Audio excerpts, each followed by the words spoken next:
wabarakatuh. Perkenalkan, nama saya Nuril Marusli dengan NIM 250-208-501018 yang akan menceritakan fenomena keluarga ateis di Indonesia, yaitu kisah keluarga Batak dan anak pendeta yang menjadi ateis. Seorang laki-laki berumur 49 tahun, AVJ memiliki latar belakang budaya Batak dengan nilai-nilai Kristen yang kuat, sedangkan istrinya bahkan anak seorang anak pendeta. Sebelum memutuskan menjadi ateis, keduanya dibesarkan dengan nilai-nilai Protestan yang kuat. AVJ dan istrinya adalah orang yang tidak mengimani Tuhan sejak muda. Ada topeng tanggung jawab kekristenan yang harus dipakai pada saat-saat tertentu, katanya kepada Detik X. AVJ dengan sadar menggunakan tanda petik tunggal pada kata tanggung jawab. Artinya, hidup sebagai ateis di Indonesia bukanlah perkara mudah, apalagi sebagai orang tua. Di negara ini paling tidak agama masih dibutuhkan dalam urusan administrasi dan kerap menjadi hal yang penting untuk kebutuhan interaksi sosial, setidaknya bagi anak-anak mereka di lingkungan masyarakat maupun di keluarga besar.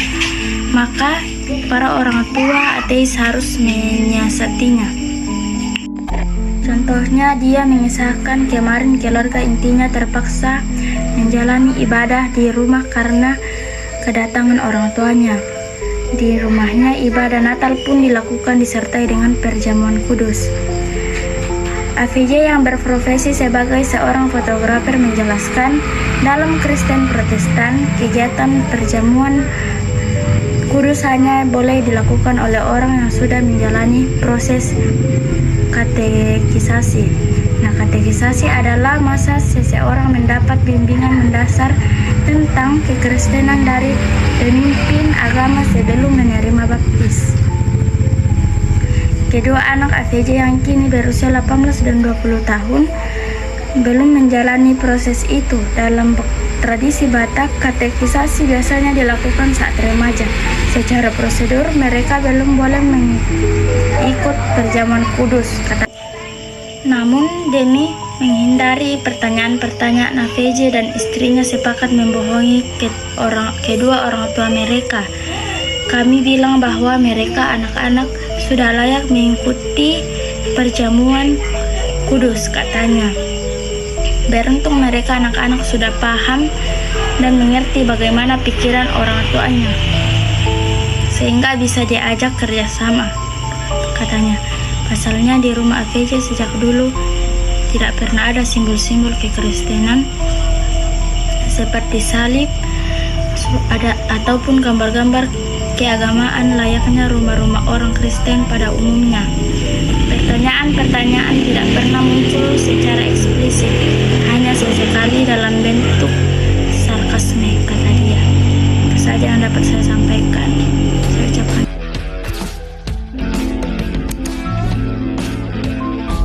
Assalamualaikum warahmatullahi wabarakatuh. Perkenalkan, nama saya Lizzie Hendriani. Saya dari kelompok 7. Di sini saya akan melanjutkan cerita dari fenomena peristiwa AFJ dari Batak, di mana adalah agama Kristen pindah ke ateis atau tidak mempercayai Tuhan. Tetapi di sini yang saya akan bahas adalah seperti saya katakan tadi, saya akan melanjutkan kisah dari penjelasan dari teman saya, rekan saya Nuril Marusli. Di sini saya akan menjelaskan tentang bagaimana sih AFJ ini mendidik anak mereka di lingkungan di Indonesia. Seperti yang kita ketahui bersama, bahwasannya Indonesia adalah tempat di mana agama Islam dan kepercayaan yang begitu kuat. Kira-kira bagaimana, apa sih tantangan-tantangannya? Jadi seperti yang kita ketahui bersama, kebanyakan orang tua itu mengajarkan kepada anak-anaknya dengan cara memberikan konsep apa itu pahala, apa itu dosa, dan memberikan narasi-narasi agama untuk dijadikan sebagai kontrol atau sebagai pembentukan karakter anak dan memberikan jawaban-jawaban pertanyaan-pertanyaan dari anak. Tetapi untuk AFJ tidak seperti itu, melainkan memberikan penjelasan-penjelasan yang rasional kepada anak-anak mereka, dan ketika ternyata anak mereka mendapatkan masukan-masukan yang berbeda atau melenceng dari ajaran mereka sendiri, misalnya dari guru, dari teman-teman, dari sekolah, dari lingkungan mereka, atau bahkan keluarga besarnya sendiri. FJ justru akan melakukan seperti perbincangan yang serius kepada anak-anak mereka. Ketika ada hal-hal aneh yang melenceng dari moralitas dan etika yang kami ajarkan, maka kami akan melakukan reduksi dan memberikan konteks yang lebih relevan terhadap informasi yang mereka dapatkan, kata AFJ itu sendiri. Dan AFJ juga ketika tidak mengimani atau tidak menghendaki agama Tuhan ataupun pencipta, maka AFJ bukan berarti melarang anak-anaknya untuk membelajar tentang agama, melainkan memberikan kebebasan kepada anak-anak mereka untuk mempelajari semua agama-agama yang ada, karena FJ juga itu mereka itu tidak memaksakan kepada anak-anak mereka bahwa mereka harus menjadi seperti apa mereka, seperti mengikuti kedua orang tuanya, melainkan mereka memberikan prinsip seperti ateis pada dasarnya, bahwa ateis adalah sebuah kebebasan. Next, itu sebabnya mereka tidak masalah ketika anak-anak menerima pelajaran agama di sekolah-sekolah. Bahkan AFJ juga menyekolahkan anak mereka di sekolah yang beragama, di mana adalah Yayasan Agama Buddha.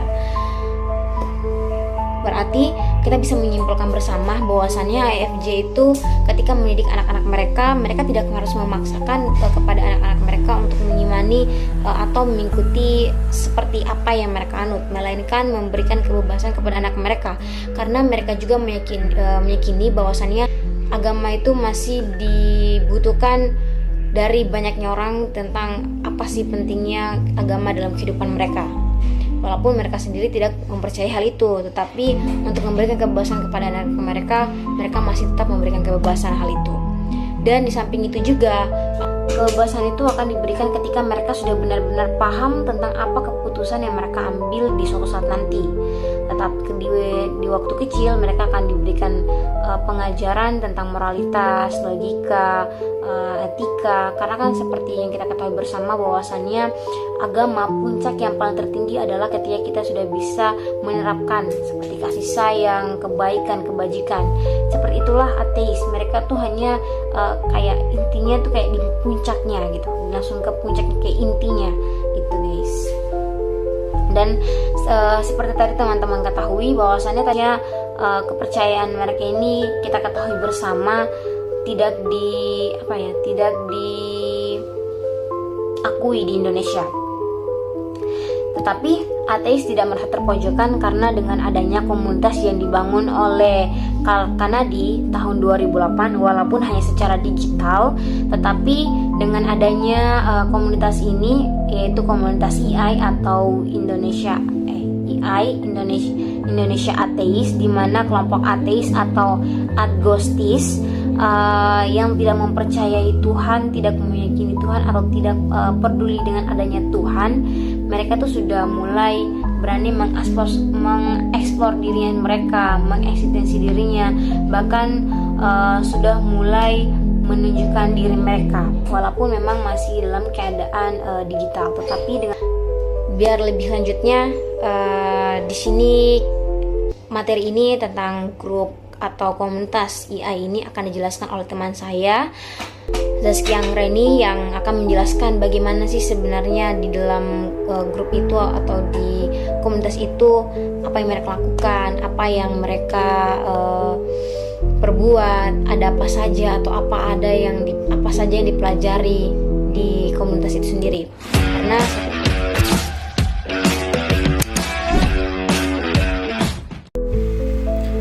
teman-teman semuanya, perkenalkan nama aku Zaskia Anggreni, dan di bagian ini aku akan menjelaskan tentang materi Indonesia Atheist Parents. Di bagian ini, di bagian ketiga dari pembahasan kelompok 7. Jadi aku akan fokus ke bagaimana komunitas ini terbentuk, apa yang mereka lakukan, dan juga gimana tantangan mereka sebagai orang tua yang hidup di tengah masyarakat Indonesia yang sangat religius ini. Kita bahas santai aja ya.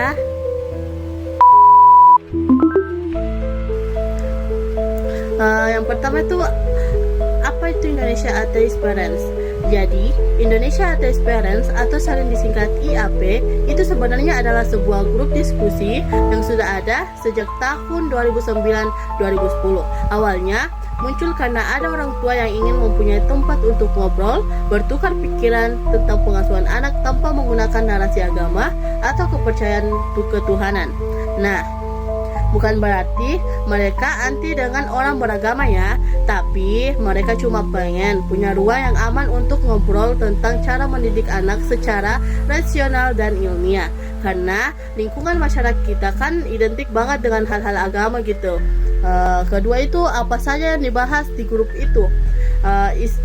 Isi diskusinya itu ternyata macam-macam banget. Ada yang nanya rekomendasi buku dan film sains buat anak. Ada juga yang cerita kalau anaknya itu disuruh gambar evolusi pas pelajaran seni. Terus teman-temannya jadi heboh karena nggak biasa. Ada yang curhat anaknya didoktrin guru agama untuk membenci agama tertentu, dan mereka bingung harus gimana menjelaskan balik ke anaknya.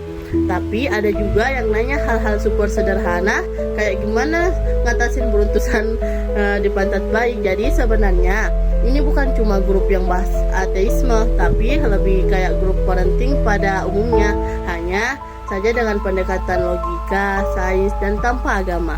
Ketiga, kenapa komunitas ini penting?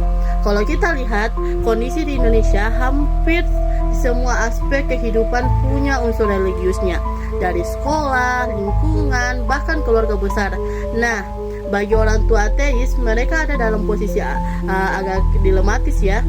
Mau jujur sama kepercayaan diri sendiri, takut menyinggung keluarga besar. Tapi kalau nurut semuanya, mereka merasa nggak sesuai dengan nilai yang mau ditanamkan kepada anaknya gitu. Contohnya inisial AFJ, salah satu orang tua yang menjadi sumber cerita ini, dia sama istrinya sebenarnya itu ateis. Dia sama istrinya tapi kalau pulang ke rumah orang tua, mereka tetap ikut tradisi keagamaan supaya hubungan keluarga tetap harmonis. Tapi di rumah mereka mengajarin anak-anaknya nilai logis, kritis, dan toleransi. Keempat, tantangan cukup berat. Jujur, jadi orang tua ateis di Indonesia itu enggak gampang. Anak bisa jadi dapat tekanan dari sekolah, teman, atau orang tua dewasa lain. Misalnya dianggap beda atau aneh, atau bahkan malah karena nggak ngikutin keyakinan mayoritas. Orang tuanya juga kadang merasa serba salah, mau jujur salah, mau ikut arus juga nggak sepenuhnya sesuai prinsip mereka. Makanya komunitas ini penting banget buat mereka, karena bisa saling dukung, saling curhat, dan nyari solusi bareng. Setidaknya mereka nggak merasa sendiri kan. Kelima itu pandangan psikolog. Ini pandangan psikolog ini bukan hal negatif. Kenapa bisa nggak hal negatif? Psikolog anak, menurut psikolog anak Rati Ibrahim, punya pandangan menarik. Menurut beliau, pola pengasuh seperti ini nggak masalah sama sekali, bahkan bisa jadi positif karena anak-anak dibiasakan untuk kritis dan berpikir rasional sejak kecil. Mereka jadi terbiasa bertanya, mencari jawaban, dan memahami sesuatu berdasarkan logika, bukan hanya ikut-ikutan. Yang penting, menurut Rati, lingkungan di sekitar anak jangan suka ngejas. Selama keluarga fokus pada budi pekerti, karakter baik, dan menghargai perbedaan, anak tetap bisa tumbuh jadi pribadi yang baik walaupun tanpa dasar agama. Intinya, moral nggak melulu datang dari doktrin agama, bisa juga dari nilai kemanusiaan. Intinya ini toleransi dan keterbukaan. Dari cerita AFJ dan aktivitas di Indonesia Atheist Parents, kita bisa lihat bahwa di Indonesia yang sangat religius, ada keluarga-keluarga yang punya cara pandang berbeda. Mereka mungkin enggak mengikuti ajaran agama, tapi mereka tetap ingin mendidik anak menjadi orang yang baik, rasional, dan toleran. Komunitas ini membantu mereka untuk bertahan dan tetap percaya diri menjalani pola pengasuhan pilihan mereka. Dan dari sisi masyarakat yang lebih luas, materi ini mengajarkan kita tentang pentingnya ruang dialog, menghargai perbedaan, dan gak gampang menghakimi. Pada akhirnya, setiap keluarga punya caranya masing-masing dalam membentuk karakter anak. Selama tujuannya baik, selama ngajarinnya toleransi, empati, dan kebaikan, sebenarnya semua bisa hidup berdampingan dengan damai. Jadi itulah penjelasan santai dari aku sebagai pemateri ketiga. Semoga kita lebih paham kalau keberagaman cara mengasuh anak itu nyata dan ada di sekitar kita. Yang penting bukan soal agamanya apa atau tidak ada agama sama sekali, tapi bagaimana kita membentuk anak menjadi manusia yang baik. Terima kasih sudah menyimak. Wassalamualaikum warahmatullahi wabarakatuh. Dadah. See you next time.